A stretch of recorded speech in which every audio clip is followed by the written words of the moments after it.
Well, it started with a phone call. I was headed up to Wyoming fishing with a friend of mine, and he said, I got this buddy who has brain cancer, who has this crazy notion. A friend of mine, Stuart Brown, got cancer in 2001. It was a brain cancer. And we spent a lot of time together during the process of his treatment. And we found ourselves being very frustrated about the fact that men had very few outlets, physically and emotionally, for making it through the cancer process. And he said, my buddy fly fishes just like we do, and he really thinks there ought to be something for guys. I said, that's a great idea. I said, there's got to be organizations all over the country doing stuff for guys with cancer. And Jim said, well, now I'm not sure about that. It came out of 3 or 4 of us fly fishers, one who had brain cancer, and the realization that fly fishing was an incredibly healing experience for him while he went through his cancer treatment.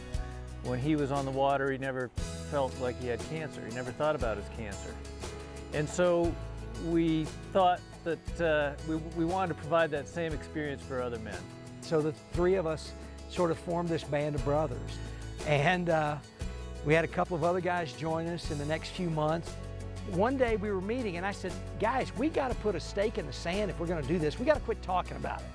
If we're going to make it happen, we got to set a date, find a place, and do a retreat. And they went, well, okay, how are we going to fund it? I said, I don't know, we'll figure it out. So we picked a date, June 3rd, 2003. And then I started calling friends of mine and saying, where would you take a bunch of guys with cancer fly fishing? Where's a nice place that we might be able to afford? And we came up with a place. It was perfect for us. Stuart Brown, our founding father, who had come to the retreat with his son, had to leave a little early because he had a doctor's appointment, because he actually knew he had another brain tumor. And so as he was leaving the retreat that afternoon, he left a message on the back of my truck, in the dust on the back window of my truck. And it said, be well, fish on. And when I saw that, and I called the other guys over, and we all just stood and stared at the back window of my truck. And then we went and sat down at a picnic table, and we looked at each other, and we said, we're on to something.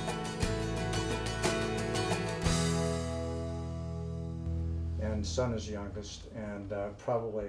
We provide the structure for what we call courageous conversations. When I came home from the military, and I was 30 years old, and I was diagnosed with stage 3 brain cancer.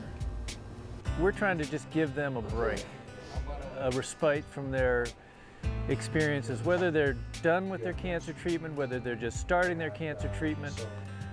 We're just trying to give them a whole different experience where they feel comfortable, can share their stories with other men. It brings men together and then gives them the opportunity to talk to people that are walking in the shoes that they're walking in right now.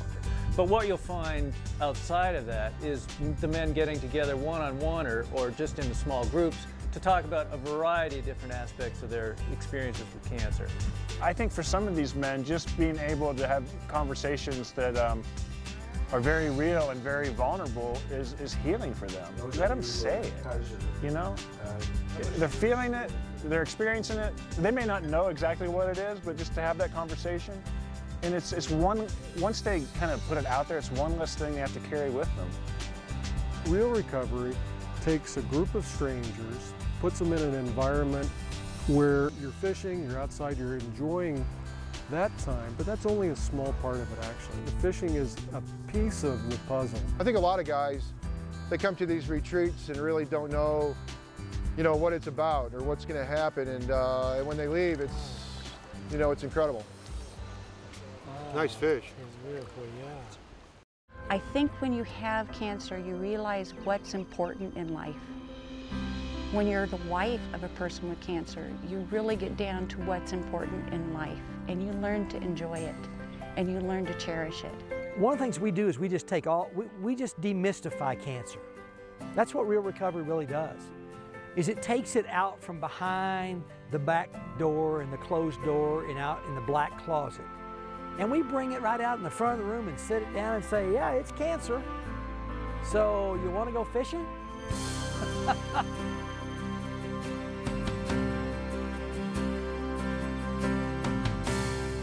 After men leave a real recovery retreat, their lives are not the same. Something's different, something changed. See so many big smiles on everybody's faces, and things that they couldn't even think about laughing about. They're just enjoying life again. They get to come to a place, they get to meet guys who are very open, honest, living their lives to the fullest, even though they have cancer. I mean, they're more alive than most men that I see in the world. And that's contagious. Well, if you support real recovery, you're tapping into the heart of a man in an environment where he can get to the core of who he is and communing with men, a brotherhood. Guys with cancer have such a better appreciation for life and death because they have cancer. I think one of the things that real recovery does is it gives a man a chance to live every day with dignity and courage. What else is there?